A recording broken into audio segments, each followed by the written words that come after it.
வடக்கு காசாவில் சிக்கிக் கொண்டுள்ள 70,000க்கும் அதிகமான பலஸ்தீனிய மக்கள். சிரியாவின் அடுத்த மிக முக்கியமான பிரதேசத்தினை கைப்பற்றிக் கொண்ட STS பயங்கரவாதிகள். அமெரிக்காவும் இஸ்ரேலி ஆக்கிரமிப்பும் ஒன்றிணைந்து விரித்த வலையும் கைப்பற்றப்பட போகும் துருக்கியும்.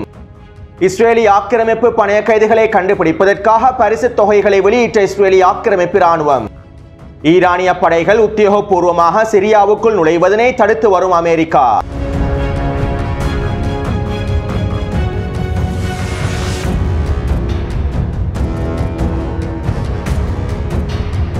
ஈராக்கினுடைய பிரதமர் அல் சூடானி அவர்கள் துருக்கி அதிபருக்கு தொலைபேசி அழைப்பொன்றினை ஏற்படுத்தி இவ்வாறு தெரிவித்துள்ளார். சிரியாவில் நடக்கும் ஆபத்தான பின்விளைவுகளை பார்த்துக் கொண்டு ஈராக் ஒரு பொழுதும் சும்மா இருக்காது. ஈராக் இதற்கு முன்பும் பயங்கரவாதத்தினால் பாதிக்கப்பட்டிருந்தது. இவ்வாறு ஈராக் மீண்டும் இந்த பயங்கரவாதத்தினால் பாதிக்கப்படுவதற்கு நாங்கள் ஒரு பொழுதும் இடமளிக்கப் போவதில்லை. இதனை நாங்கள் எந்த விதத்திலும் அனுமதிக்கப் போவதும் இல்லை. மேலும் சிரியாவினுடைய ஒற்றுமை மற்றும் இறையாண்மை மதிக்கப்பட வேண்டும். ஈராக் தனது பாதுகாப்பையும் சிரியாவின் பாதுகாப்பையும் பாதுகாப்பதற்காக எல்லா விதமான முயற்சிகளையும் மேற்கொள்ளும். இஸ்லாமிய நாடுகளுக்குள்ளே உள்பிளவுகள் இருக்கக்கூடாது. பலஸ்தீனிய மக்கள் ஒரு வருடத்திற்கு மேலாக இனப்படுகொலை செய்யப்பட்டு வரக்கூடிய இந்த நிலைமையில் சிரியா மீதான இந்த பயங்கரவாத ஆக்கிரமிப்பு தாக்குதல்கள் ஜியோனிஸ் ஆக்கிரமிப்பின் நலன்களாகவே கருதப்படுகின்றது என்றும் ஈராக்கினுடைய பிரதமர் அல் சூடானி அவர்கள் துருக்கி அதிபருக்கு நேரடியாகவே தெரிவித்துள்ளார். அத்தோடு சிரியாவின் பயங்கரவாதத்திற்கு எதிராகவும் ஈராக்கினுடைய பாதுகாப்பிற்காகவும் சிரியாவிலே ஈராக்கினுடைய அரசு இராணுவத்தினை களமிறக்குவது தொடர்பான விவாதங்கள் ஈராக்கிய பாராளுமன்றத்தில் ஆரம்பிக்கப்பட்டுள்ளன.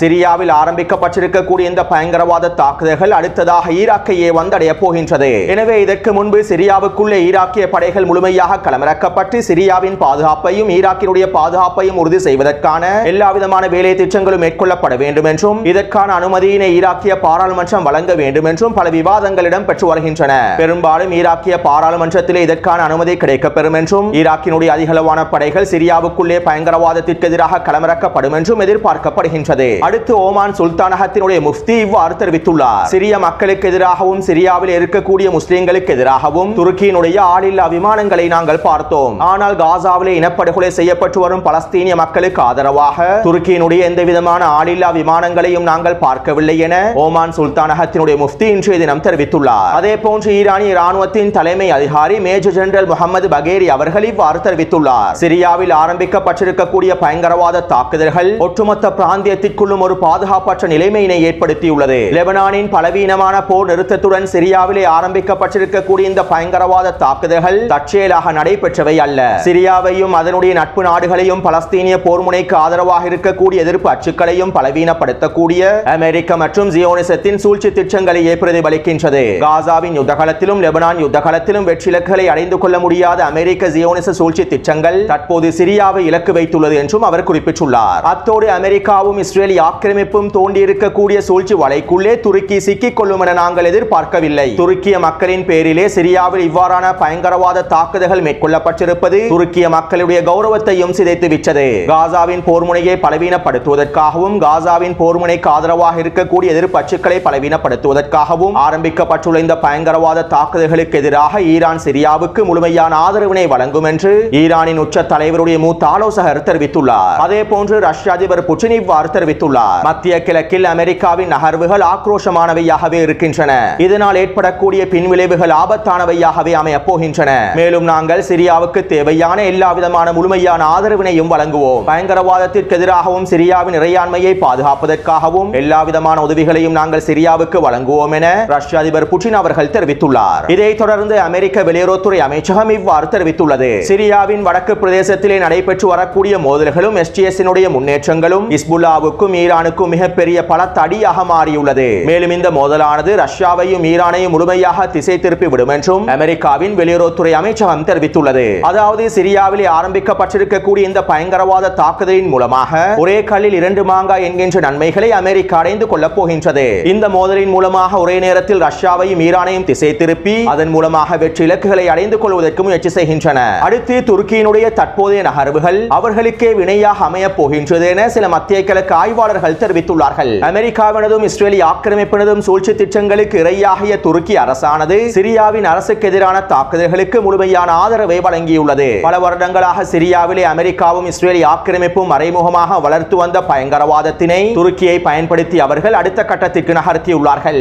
இதற்கமைவாக தற்போது எஸ்டிஎஸ் பயங்கரவாதிகள் சிரியாவின் அரசுக்கு எதிரான பயங்கரவாத தாக்குதல்களை மேற்கொண்டு வருகின்றார்கள். இருப்பினும் ஒரு கட்டத்தில் எஸ்டிஎஸ் பயங்கரவாதிகளினால் சிரியாவுக்குள்ளே அவர்களுடைய இலக்குகளை முழுமையாக அடைந்து கொள்ள முடியாத நிலைமை ஏற்பட்டுவிடும். தற்போது எஸ்டிஎஸ் பயங்கரவாதிகள் அலப்போ பிரதேசத்தினை கைப்பற்றி முன்னேறி சென்று கொண்டிருந்தாலும் அவர்களுடைய இலக்குகளை முழுமையாக சிரியாவிலே அடைந்து கொள்ள முடியாது. இந்த சந்தர்ப்பத்திலே துருக்கியும் இந்த எஸ்டிஎஸ் பயங்கரவாதிகளை கைவிட்டு விடுவார்கள். இலக்குகள் அடையப்படாத சந்தர்ப்பத்தில் துருக்கியானது அதனுடைய நிலைப்பாடுகளில் மாற்றத்தினை ஏற்படுத்தும். இதற்கு பிறகு எஸ்டிஎஸ் பயங்கரவாதிகள் துருக்கிக்கு எதிராக திரும்புவார்கள். எந்த பயங்கரவாதத்தினை ஆதரித்து எந்த பயங்கரவாதிகளை ஆதரித்து துருக்கி எல்லா விதமான வேலை திட்டங்களை முன்னெடுத்ததோ அந்த பயங்கரவாதமே துருக்கிக்கு எதிராக திரும்பிவிடும். அது மட்டுமல்லாமல் தற்போதைய களத்தில் ரஷ்யாவானது இராஜதந்திர ரீதியில் காய்களை நகர்த்தி வருகின்றது. சிரியா மீதான இந்த பயங்கரவாத தாக்குதல்களை நிறுத்துவதற்கான பேச்சுவார்த்தைகளை துருக்கியுடன் மேற்கொண்டு வருகின்றது. இந்த பேச்சுவார்த்தைகள் வெற்றி பெறும் சந்தர்ப்பத்தில் துருக்கியினுடைய அரசுக்கும் சிரியாவினுடைய அரசுக்கும் இடையில் உறவுகள் பலப்படுத்தப்படும். மேலும் துருக்கியும் சிரியாவும் பேச்சுவார்த்தைகள் மூலமாக அணுக வேண்டிய சூழ்நிலைக்கு தள்ளப்படும். இந்த சந்தர்ப்பத்திலும் எஸ்டிஎஸ் பயங்கரவாதிகள் துருக்கிக்கு எதிராக திரும்பி விடுவார்கள். அத்தோடு அமெரிக்காவினாலும் இஸ்ரேலிய ஆக்கிரமிப்பினாலும் விரிக்கப்பட்ட வலையிலே சிக்கிக் கொண்டிருக்கக்கூடிய துருக்கியினுடைய எதிர்காலமும் முழுமையாக பாதிக்கப்பட்டுவிடும். சிரியாவின் அரசை கவிழ்ப்பதற்காக துருக்கி எடுத்திருக்கக்கூடிய முடிவுகள் துருக்கியினுடைய அரசையே முழுமையாக கவிழ்த்துவிடும். துருக்கி அதிபர் அர்துகானினுடைய ஆட்சியானது முழுமையாக வீழ்த்தப்பட்டுவிடும். இன்னும் ஒரு விதத்தில் குறிப்பிடுவதாக இருந்தால் அமெரிக்காவும் இஸ்ரேலிய ஆக்கிரமிப்பும் துருக்கியையும் சேர்த்தே வீழ்த்தி விடுவார்கள். சிரியாவை சிதைப்பதற்காகவும் பலஸ்தீனிய போர்முனைக்கு ஆதரவான எதிர்ப்பு அச்சுக்களை சிதைப்பதற்காகவும் துருக்கியை பயன்படுத்திவிட்டு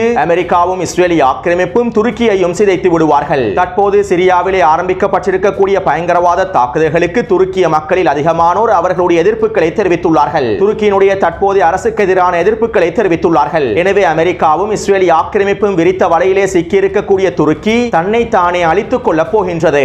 இதனால் அமெரிக்காவும் இஸ்ரேலிய ஆக்கிரமிப்பும் நேட்டோவும் துருக்கியை முழுமையாக கைப்பற்றிக் கொள்வார்கள் என மத்திய கிழக்கு ஆய்வாளர்கள் கருத்துக்களை வெளியிட்டுள்ளார்கள்.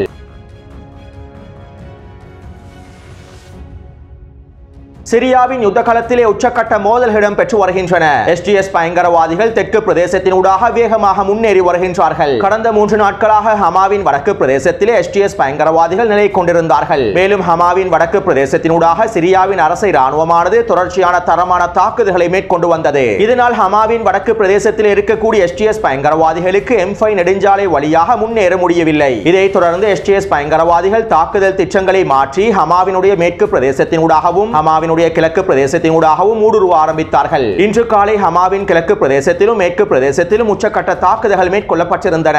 இதைத் தொடர்ந்து எஸ்டிஎஸ் பயங்கரவாதிகள் இன்று மாலை ஹமா பிரதேசத்தினை கைப்பற்றியுள்ளார்கள். மேலும் குறித்த பிரதேசத்திலே எஸ்டிஎஸ் பயங்கரவாதிகளுக்கு எதிரான தாக்குதல்கள் மேற்கொள்ளப்படவில்லை. ஏனென்றால் ஹமாவின் கிழக்கு பிரதேசத்தினூடாகவும் மேற்கு பிரதேசத்தினூடாகவும் எஸ்டிஎஸ் பயங்கரவாதிகள் நுழைந்ததை தொடர்ந்து ஹமா பிரதேசத்திலே சிரியாவினுடைய அரசை ராணுவம் பின்வாங்க ஆரம்பித்தது. இந்த பயங்கரவாத படைகள் நகரத்திற்குள்ளே நுழைந்ததற்கு பிறகு தாக்குதல்களை மேற்கொள்ளும் சந்தர்ப்பத்தில் பொதுமக்களுக்கு அதிகளவான பாதிப்புகள் ஏற்படுத்தப்படும். எனவே பொதுமக்களுடைய பாதிப்பினை குறைப்பதற்காக ஹமாவின் நகர்ப்புற பிரதேசத்திலிருந்து சிரியாவின் அரசை ராணுவம் பின்வாங்கியுள்ளது. பொதுமக்களுடைய இழப்புகளை குறைப்பதற்காகவே நாங்கள் இவ்வாறு ஹமா நகர பிரதேசத்தை விட்டு தெற்கு பிரதேசத்தை நோக்கி பின்வாங்கியுள்ளோம் என சிரியாவின் அரசை ராணுவத்தினுடைய தலைமை அதிகாரியும் அறிக்கை ஒன்றினை வெளியிட்டுள்ளார். இவ்வாறு சிரியாவின் அரசை ராணுவம் பின்வாங்கியதன் விளைவாகவே எஸ்டிஎஸ் பயங்கரவாதிகள் எந்த விதமான எதிர்ப்புகளும் இல்லாமல் ஹமாவின் நகர்ப்புற பிரதேசத்தினை அடைந்து கொண்டார்கள். இருப்பினும் ஹமாவின் தெற்கு பிரதேசத்திலே சிரியாவின் அரச படைகள் நிலைநிறுத்தப்பட்டுள்ளன. மேலும் குறித்த பிரதேசத்திலிருந்து எஸ்டிஎஸ் பயங்கரவாதிகளுக்கு எதிரான தாக்குதல்களையும் சிரியாவின் அரச தரப்பினர் மேற்கொண்டு வருகின்றார்கள். அத்தோடு நேற்றிரவு எஸ்டிஎஸ் பயங்கரவாதிகள் ஹமாவின் மேற்கு பிரதேசத்திலிருந்து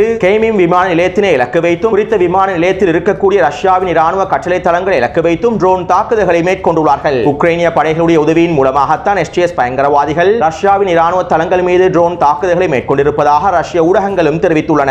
இருப்பினும் இந்த பயங்கரவாதிகளுடைய ட்ரோன் தாக்குதல்களை வெற்றிகரமாக முறியடித்திருப்பதாக ரஷ்ய ராணுவம் தெரிவித்துள்ளது. அத்தோடு ஹமா யுத்த களத்திலே தற்போது ஏற்பட்டிருக்கக்கூடிய நிலைமையானது எஸ்டிஎஸ் பயங்கரவாதிகளுக்கு சார்பானதாகவே அமைந்துள்ளன. மேலும் இந்த சந்தர்ப்பத்திலே ஈரானிய படைகளுடைய தேவையானது மிக முக்கியமானதாகும். இந்த பயங்கரவாதிகளுக்கு எதிராக ஈரானிய ராணுவத்தின் மிக முக்கியமான படைகள் அனைத்தும் உத்தியோகபூர்வமாக சிரியாவில் களமிறக்கப்படுமாக இருந்தால் நிச்சயமாக ஹமா பிரதேசத்தையும் முழுமையாக மீட்டெடுத்து விட முடியும். ஆனால் அமெரிக்கா சிரியாவுக்குள்ளே ஈரானின் ராணுவத்தினை உத்தியோகபூர்வமாக களமிறக்குவதற்கு எதிராக தொடர்ச்சியான அழுத்தங்களை சிரியானுடைய அரசுக்கு வழங்கி வருகின்றது. வருகின்றது. சிரியாவினுடைய அரசானது ஈரானுடனான தொடர்புகளை முழுமையாக துண்டித்துவிட்டு ஈரானிய படைகளை சிரியாவுக்குள்ளே களமிறக்குவதற்கான அனுமதியினை முழுமையாக மறுத்துவிட்டு ஹிஸ்புல்லா ராணுவத்திற்கான ஆயுத பரிமாற்றத்தையும் துண்டித்து விடுமாக இருந்தால் நாங்களும் இந்த எஸ்டிஎஸ் பயங்கரவாதிகளுக்கு எதிராக தாக்குதல்களை மேற்கொள்கின்றோம் என்றும் துருக்கியினுடன் கலந்துரையாடல்களை மேற்கொண்டு இந்த எஸ்டிஎஸ் பயங்கரவாதிகளை பின்வாங்குவதற்கான வேலை திட்டங்களை முன்னெடுக்கின்றோம் என்றும் அமெரிக்க தரப்பினர் தொடர்ச்சியாக அழுத்தங்களை சிரியாவுடைய அரசாங்கத்திற்கு வழங்கி வருகின்றார்கள். இருப்பினும் தற்போதைய நிலைமையில் இந்த எஸ்டிஎஸ் பயங்கரவாதிகள் ஹமா பிரதேசத்தை தாண்டி ஹோம்ஸ் பிரதேசத்தினை கைப்பற்றி விடுவார்களாக இருந்தால் அங்கிருந்து இலகுவாக டமஸ்கஸை முழுமையாக கைப்பற்றி விடுவார்கள். எனவே இவற்றினை தடுப்பதற்காக அவசரமாக ஈரானிய படைகள் சிரியாவுக்குள்ளே களமிறக்கப்பட வேண்டும். ஈரானிய படைகளை முழுமையாக களமிறக்குவதன் மூலமாக இந்த நிலைமையினை கட்டுப்பாட்டுக்கு கீழால் கொண்டு வர முடியும் என்றும் சிரியாவுடைய ஆய்வாளர்கள் கருத்துக்களை வெளியிட்டுள்ளார்கள்.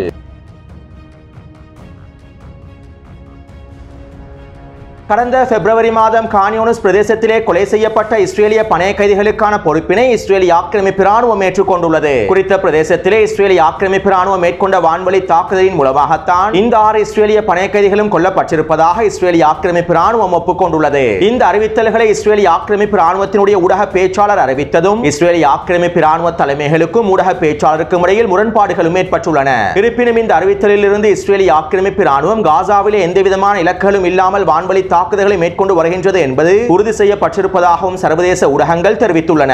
அத்தோடு ஹமாஸ் தரப்பினரும் அறிக்கை ஒன்றினை வெளியிட்டுள்ளார்கள். காசாவில் இருக்கக்கூடிய இஸ்ரேலிய பணைய கைதிகளில் அதிகமானோர் படுகொலை செய்யப்படுவதற்கு காரணம் இஸ்ரேலிய ஆக்கிரமிப்பு ராணுவத்தின் இனப்படுகொலை தாக்குதல்கள் தான். இஸ்ரேலிய ஆக்கிரமிப்பு மேற்கொள்ளக்கூடிய கொடூரமான வான்வழி தாக்குதலின் மூலமாகவே அவர்களுடைய பணைய கைதிகளும் கொல்லப்பட்டுள்ளார்கள். இதனால் நாங்கள் எங்களுடைய நிபந்தனைகளில் இருந்து பின்வாங்க போவதில்லை என்றும் ஹமாஸ் தரப்பினர் தெரிவித்துள்ளார்கள். அடுத்து 425 நாட்களாக காசாவிற்குள்ளே இருக்கக்கூடிய இஸ்ரேலிய பணைய கைதிகளை கண்டுபிடிக்க முடியாத இஸ்ரேலிய ஆக்கிரமிப்பு ராணுவம் பணைய கைதிகளை கண்டுபிடித்து தருபவர்களுக்கு $5 மில்லியன் அமெரிக்க பரிசாக வழங்குவதாக அறிவித்துள்ளது. கடந்த 4 நாட்களுக்கு முன்பே இஸ்ரேலிய ஆக்கிரமிப்பு ராணுவம் இந்த அறிவித்தலை வெளியிட்டிருந்தது. தற்போது காசா முழுவதும் இஸ்ரேலிய ஆக்கிரமிப்பு ராணுவம் இந்த அறிவித்தல்களை ஒளிபரப்பு செய்து வருகின்றது. காசா முழுவதும் துண்டு பிரசுரங்களை வீசி பணைய கைதிகளை கண்டுபிடித்து தருபவர்களுக்கு $5 மில்லியன் அமெரிக்க தருவதாக தெரிவித்துள்ளது. அமெரிக்காவின் முழுமையான ஆதரவையும் நேட்டோவினுடைய முழுமையான ஆதரவையும் அனைத்து தொழில்நுட்பங்களையும் பயன்படுத்தியும் இஸ்ரேலிய ஆக்கிரமிப்பு ராணுவத்தினால் 425 நாட்களாக பணைய கைதிகளை கண்டுபிடிக்க முடியவில்லை. இஸ்ரேலிய ஆக்கிரமிப்பினுடைய இந்த பரிசு தொகையானது இஸ்ரேலிய ஆக்கிரமிப்பு ராணுவத்தின் தோல்வியினை உறுதிப்படுத்துவதாகவும் அல்-குதுஸ் ஊடகத்தினுடைய ஆய்வாளர்கள் தெரிவித்துள்ளார்கள். அத்தோடு காசாவில் இருக்கக்கூடிய பலஸ்தீனிய மக்கள் இஸ்ரேலிய ஆக்கிரமிப்பின் இந்த பரிசு தொகையை ஏற்றுக்கொள்வதற்கு முட்டாள்கள் அல்ல என்றும் அல்-குதுஸ் ஊடகத்தினுடைய ஆய்வாளர்கள் தெரிவித்துள்ளார்கள். காசாவில் உள்ள மக்களின் அனைத்து விதமான கட்டிடங்களையும் வீடுகளையும் சொத்துக்களையும் முழுமையாக தரைமட்டமாக்கிவிட்டு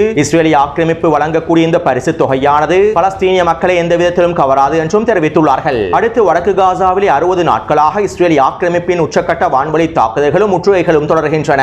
கடந்த 2 மாதமாக இஸ்ரேலிய ஆக்கிரமிப்பு ராணுவம் வடக்கு காசாவினை முழுமையாக கைப்பற்றிக் கொள்வதற்கான உச்சக்கட்ட வான்வழி தாக்குதல்களை மேற்கொண்டு வருகின்றது. மேலும் வடக்கு காசாவிற்குள்ளே உணவுப் பொருட்களையும் நிவாரணப் பொருட்களையும் கொண்டு செல்ல முடியாத அளவுக்கு முற்றுகையிட்டுள்ளது. இதனால் தற்போது கடந்த 2 மாதத்திற்குள்ளே வடக்கு காசாவில் இருக்கக்கூடிய 1,50,000க்கும் அதிகமான பலஸ்தீனிய மக்கள் இடம்பெயர்ந்து விட்டதாகவும் தெரிவிக்கப்படுகின்றது. இருப்பினும் ஜபலியா மற்றும் பெய்ட்லாஹியா பிரதேசங்களிலே 70,000க்கும் அதிகமான பலஸ்தீனிய மக்கள் நிலை கொண்டுள்ளார்கள். இவ்வாறு நிலை கொண்டிருக்கக்கூடிய 70,000க்கும் அதிகமான பலஸ்தீனிய மக்கள் தற்போது முழுமையாக சிக்கிக் கொண்டிருப்பதாகவும் இவர்களுக்கு உதவக்கூடிய எல்லா வழிகளும் முழுமையாக மூடப்பட்டு விட்டதாகவும் காசாவின் சுகாதாரத்துறை அமைச்சகம் தெரிவித்துள்ளது. இஸ்ரேலிய ஆக்கிரமிப்பின் வான்வழி தாக்குதலினால் கொல்லப்பட்டிருக்கக்கூடியவர்களில் அதிகமானோர் இடிந்த கட்டிடங்களுக்குள்ளே சிக்கிக் கொண்டிருப்பதாகவும் அவர்களை கூட மீட்டெடுக்க முடியாத நிலைமை ஏற்பட்டிருப்பதாகவும் காசாவின் சுகாதாரத்துறை தெரிவித்துள்ளது. அதே நேரம் இஸ்ரேலிய ஆக்கிரமிப்பு ராணுவம் வடக்கு காசாவிலே உச்சக்கட்ட வான்வழி தாக்குதல்களை மேற்கொண்டாலும் வடக்கு காசாவில் இருக்கக்கூடிய பலஸ்தீனிய போராளிகளை அவர்களால் அகற்ற முடியவில்லை. ஒவ்வொரு நாளும் பலஸ்தீனிய போராளிகள் வீரியமான தாக்குதல்களை மேற்கொண்டு வருகின்றார்கள். இதற்கமைவாக அல்-குதுஸ் படையினர் காசா நகருக்கு வடக்கு பிரதேசத்திலே ஸ்னைப்பர் தாக்குதல் மூலமாக ஒரு இஸ்ரேலிய ஆக்கிரமிப்பு சிப்பாயை அளித்துள்ளார்கள். மேலும் குறித்த பிரதேசத்திலே ஒஃபென்சிவ் தாக்குதல்களை மேற்கொண்டு ஒரு மெர்காவா போர்த்தாங்கி வாகனத்தையும் அளித்துள்ளார்கள். அடுத்து அல்-கஸாம் படையினர் ஜபலியா முகாமின் கருகாமையில் ட்ரூப்ஸ் கேரியர் வாகனம் ஒன்றினை வெடிக்கச் செய்துள்ளார்கள். மேலும் குறித்த பிரதேசத்திலே ஸ்னைப்பர் தாக்குதல் மூலமாக 2 இஸ்ரேலிய ஆக்கிரமிப்பு சிப்பாய்களை அளித்துள்ளார்கள். அதே போன்று அல்-கஸாம் படையினர் பெய்ட்லாஹியா பிரதேசத்திலே ஷவாஸ் வெடிகுண்டை பயன்படுத்தி 2 மெர்காவா போர்த்தாங்கி வாகனங்களை அளித்துள்ளார்கள். மேலும் குறித்த பிரதேசத்திலே ஒஃபென்சிவ் தாக்குதல்களை மேற்கொண்டு பதுங்கி இருக்கக்கூடிய இஸ்ரேலிய ஆக்கிரமிப்பு படைகளை கொத்தாக தட்டி தூக்கியுள்ளார்கள். அடுத்து ஜபலியாவின் மேற்கு பிரதேசத்திலே அல்-கஸாம் படையினர் தாக்கிப் வெடிகுண்டை பயன்படுத்தி 2 மெர்காவா போர்த்தாங்கி வாகனங்களை வெடிக்கச் செய்துள்ளார்கள். அதற்குள்ளே இருக்கக்கூடிய இஸ்ரேலிய ஆக்கிரமிப்பு சிப்பாய்களும் தீக்கிரையாக்கப்பட்டுள்ளார்கள். எனவே நேற்று மாலை 6 மணியிலிருந்து இன்று மாலை 6 மணி வரையில் கிடைக்கப்பெற்ற தகவல்களுக்கு அமைவாக காசாவின் யுத்த களத்தில் 5 மெர்காவா போர்த்தாங்கி வாகனங்களும் ஒரு ட்ரூப்ஸ் கேரியர் வாகனமும் அளிக்கப்பட்டுள்ளன.